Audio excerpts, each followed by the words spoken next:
Avant de lire le texte que je vous propose pour notre méditation de ce matin, je vous invite à la prière. Seigneur, nous te remercions de nous avoir réunis ce matin en ta présence pour nous révéler ton amour et nous soumettre à ta volonté. Fais taire en nous toute autre voix que la tienne et permets que nous sachions recevoir ta parole, non seulement l'entendre, mais aussi la recevoir. Non seulement la connaître, mais aussi l'aimer. Ouvre par ton Esprit Saint nos esprits et nos cœurs à ta vérité. C'est au nom de Jésus-Christ que nous te le demandons. Amen.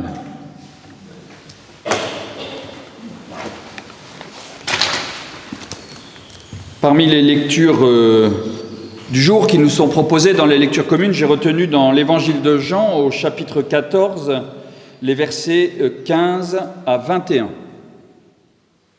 « Si vous m'aimez, vous garderez mes commandements. Moi, je demanderai au Père de vous donner un autre défenseur pour qu'il soit avec vous pour toujours, l'Esprit de la vérité, que le monde ne peut pas recevoir parce qu'il ne le voit pas et qu'il ne le connaît pas. Vous le connaissez, parce qu'il demeure auprès de vous et qu'il sera en vous. Je ne vous laisserai pas orphelin, je viens à vous, encore un peu et le monde ne me verra plus. Mais vous me verrez, parce que moi je vis et que vous aussi, vous vivrez. En ce jour-là, vous saurez que moi je suis en mon Père, comme vous en moi, et moi en vous. Celui qui m'aime, c'est celui qui a mes commandements et qui les garde. Or, celui qui m'aime sera aimé de mon Père. Moi aussi, je l'aimerai et je me manifesterai à lui. Éternel, fais-moi vivre selon ta parole. Amen.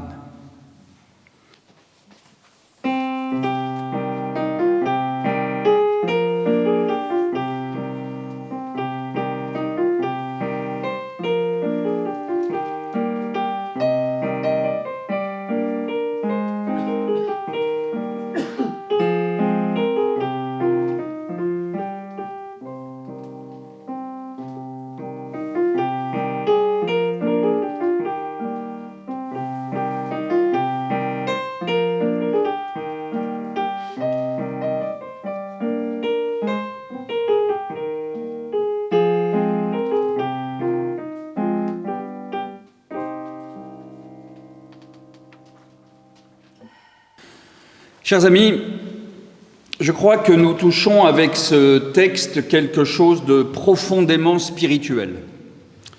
Je m'explique.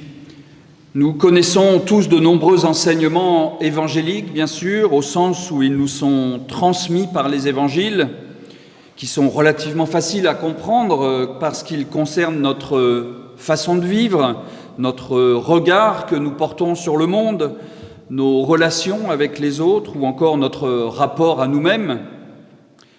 Par exemple, lorsque Jésus parle de paix, nous comprenons qu'il nous appelle à rechercher des relations apaisées avec les autres. Lorsqu'il parle d'amour, nous entendons qu'il nous invite à vivre dans le don, dans la générosité, dans l'attention portée aux autres.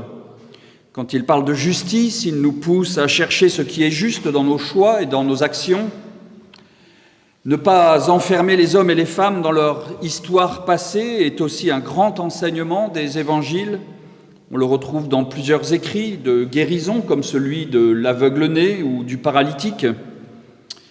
Et puis le service des plus fragiles apparaît dans l'épisode du bon samaritain ou encore dans le lavement des pieds. Et puis il y aurait bien d'autres exemples, bien sûr, le pardon, mais aussi le partage avec ce geste devenu l'un de nos deux sacrements dans notre tradition, la scène, le partage du pain et du vin. Tous ces enseignements touchent à des questions profondément humaines et profondément existentielles. Ils concernent notre façon de vivre dans le monde.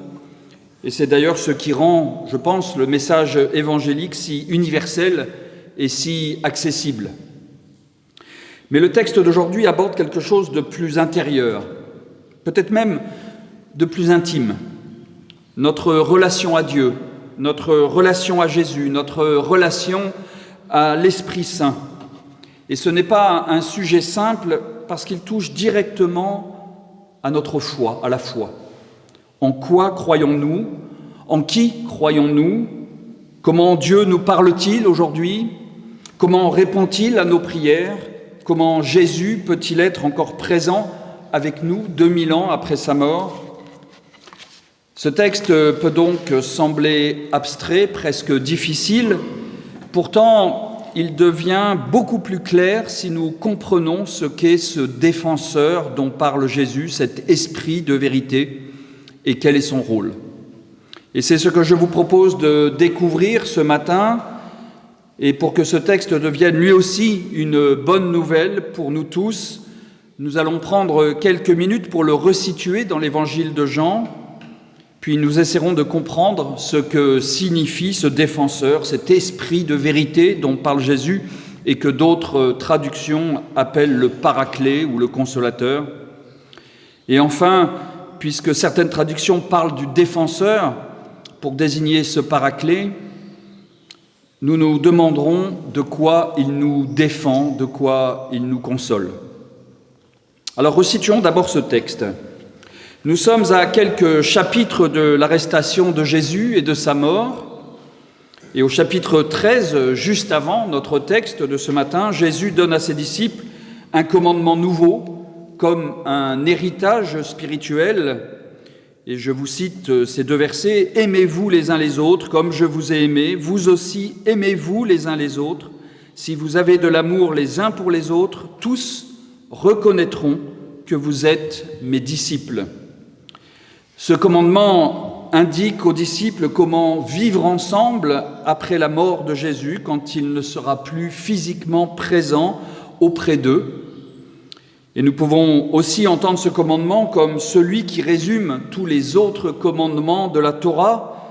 Selon la tradition juive, vous le savez sûrement, il y aurait 613 commandements à suivre dans la Torah. Face à cette multitude de prescriptions, il est parfois difficile de savoir comment agir. Alors avec ce commandement nouveau, Jésus déplace la question. Au lieu de se demander sans cesse « Ai-je le droit de faire ceci ou cela ?» Il nous invite à nous demander « Est-ce que cela fait grandir l'amour les uns pour les autres? Est-ce que ce que je fais fait surgir la vie ?» Cette question touche directement notre manière de vivre ensemble, dans nos familles, dans nos communautés, dans notre société et entre communautés, entre églises. Est-ce que nos choix, nos attitudes font grandir la fraternité? Est-ce qu'ils permettent à la vie de circuler plus largement? Et puis le chapitre 14 ouvre une autre question, celle de la relation avec Dieu. Dans tout le chapitre 14, Jésus enseigne à ses disciples comment continuer à vivre une relation avec lui et avec Dieu après son départ. Le Maître Le rabbi a vécu plusieurs années avec eux, mais bientôt il ne sera plus là pour répondre aux questions, pour interpréter les commandements ou pour guider les disciples pas à pas. Ils vont donc devoir avancer autrement sur leur chemin de vie. Et nous savons bien, en lisant la suite de l'Évangile, que cela ne sera pas simple pour eux. Ils passeront par le doute, ils auront des phases de découragement, de peur, parfois même le désir d'abandonner. Et pourtant, en même temps, ils entendront l'appel à continuer d'annoncer la bonne nouvelle de l'Évangile. Et déjà ici, je crois que ce texte nous rejoint profondément parce qu'il pose une question essentielle. Qu'attendons-nous de notre foi ? Qu'attendons-nous de notre vie spirituelle ? Nous avons toutes et tous des vies très différentes, des origines d'église différentes, des histoires personnelles, des âges différents, des situations familiales différentes, des états de santé aussi différents les uns les autres. Et notre vie spirituelle s'inscrit dans cette réalité, dans la vraie vie, diraient les jeunes. Et c'est dans nos vies quotidiennes que prennent place nos prières, nos lectures bibliques, nos méditations, nos cultes et nos études bibliques. Mais qu'attendons-nous de tout cela ? Vivons-nous ces moments de façon passive, par habitude ou par tradition ? Ou bien les recevons-nous comme des sources de vie, comme cette eau vive du psaume 23 qui abreuve le troupeau, des moments qui nous relancent, qui nous fortifient, comme les verts pâturages encore du psaume 23, qui nous donnent du souffle pour affronter le réel.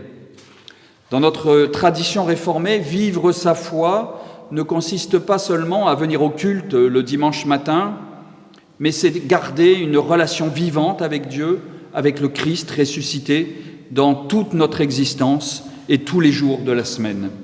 Et c'est précisément ce que cherche à expliquer ce chapitre 14. La première manière de garder cette relation avec Jésus apparaît dans la première partie du chapitre avec cette parole méditée dimanche dernier. Je suis, et c'est Jésus qui parle, je suis le chemin, la vérité et la vie.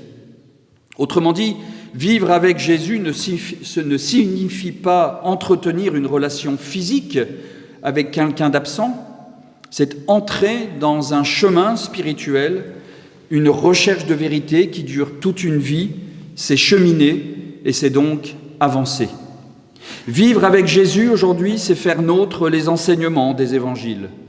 C'est croire que l'amour, le pardon, la paix, le service sont les fondements d'une vie humaine véritable, mais se pose une question importante. Comment continuer à vivre avec Dieu si Jésus n'est plus là pour parler en son nom ? Et c'est ici que Jésus introduit cette promesse. Je demanderai au Père de vous donner un autre défenseur pour qu'il soit avec vous pour toujours, l'Esprit de vérité. Et un peu plus loin, je ne vous laisserai pas orphelins, dit Jésus. Mais qu'est-ce que c'est que ce défenseur ? Certaines traductions parlent donc du paraclet, d'autres du consolateur. Dans le grec ancien, le paraclet désigne quelqu'un appelé auprès de soi pour soutenir, pour défendre, pour encourager. Un avocat, en quelque sorte, un protecteur, quelqu'un qui accompagne dans les épreuves. Et lorsque Jésus promet ce défenseur, en réalité, il nous place en situation de responsabilité. Car la tentation est grande de vouloir toujours dépendre d'un maître qui nous dirait quoi penser et quoi faire. Que dois-je faire ? Que dois-je répondre ? Que dois-je dire ? Or, Jésus ne veut pas faire de ses disciples des êtres dépendants. Il leur dit qu'en gardant une relation avec Dieu par la prière, l'écoute intérieure, la lecture biblique, la méditation, ils recevront cet esprit de vérité capable de les aider à discerner dans les questions qu'ils se posent. Beaucoup se demandent encore aujourd'hui que dit exactement la Bible sur tel sujet, comme si un texte écrit il y a des milliers d'années devait contenir toutes les réponses, toutes faites à toutes les questions contemporaines. Mais la Bible ne parle ni du nucléaire, ni des voitures électriques, ni des défis écologiques modernes. Elle ne dit pas explicitement s'il faut fabriquer une bombe nucléaire ou abandonner les moteurs thermiques.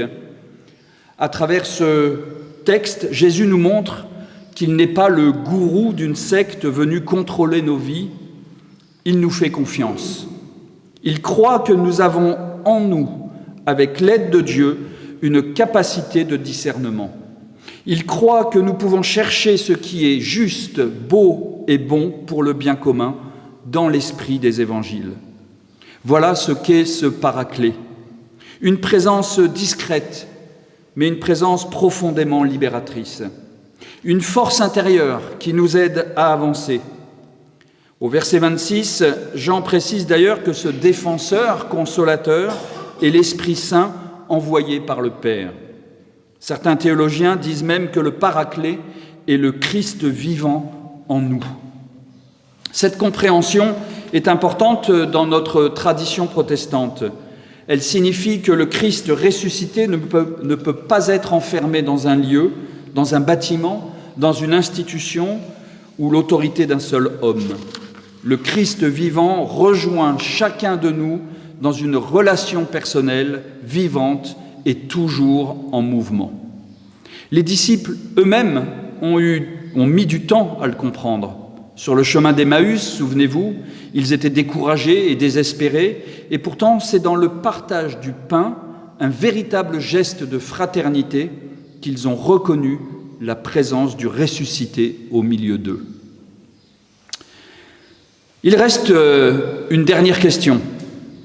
Si l'Esprit Saint est défenseur ou consolateur, de quoi nous défend-il exactement ou nous console-t-il ? Alors, il y a plusieurs manières de comprendre cela. La première est assez simple, me semble-t-il. Dans nos vies, nous sommes constamment confrontés à des choix personnels, des choix professionnels, des choix familiaux. Et faire appel à cet esprit de vérité, c'est introduire dans nos décisions autre chose que les seuls critères de l'argent, du pouvoir, de la réussite sociale ou de l'ambition personnelle. Cet esprit de vérité nous aide à discerner à la lumière de l'Évangile, à la lumière de Dieu. Mais il y a aussi une autre façon de comprendre ce rôle du Paraclet, et elle nous concerne peut-être encore plus profondément, de façon peut-être plus intime.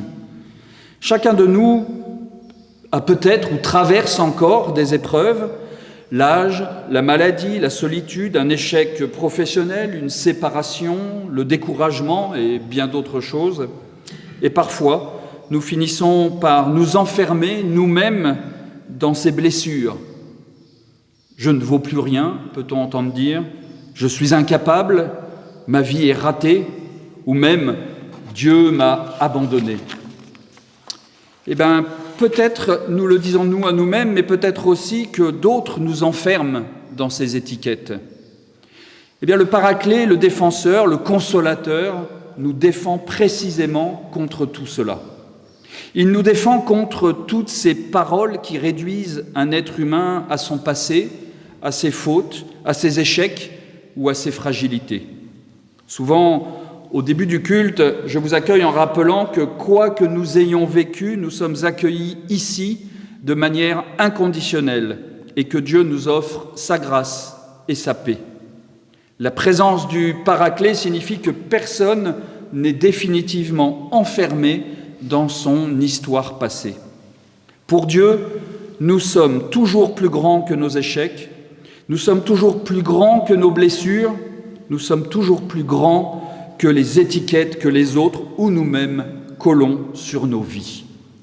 Et la manière dont Dieu nous libère, c'est précisément en croyant encore à nous. Il nous remet en route, il nous appelle à avancer, il nous appelle à grandir, à évoluer. Le Paraclet n'est pas une voix qui nous condamne ou nous écrase, c'est une présence, c'est une puissance, c'est un souffle qui nous relève, un souffle qui remet debout, un souffle qui ouvre un avenir nouveau. Et c'est cela, finalement, que l'Évangile nous offre, cet esprit de vérité donné par le Christ et dans la présence de Dieu, un esprit qui nous aide à avancer dans une vérité qui ne condamne pas, mais qui libère de notre culpabilité, de notre tristesse ou de notre solitude. Une vérité qui nous apprend peu à peu à devenir pleinement humains. Amen.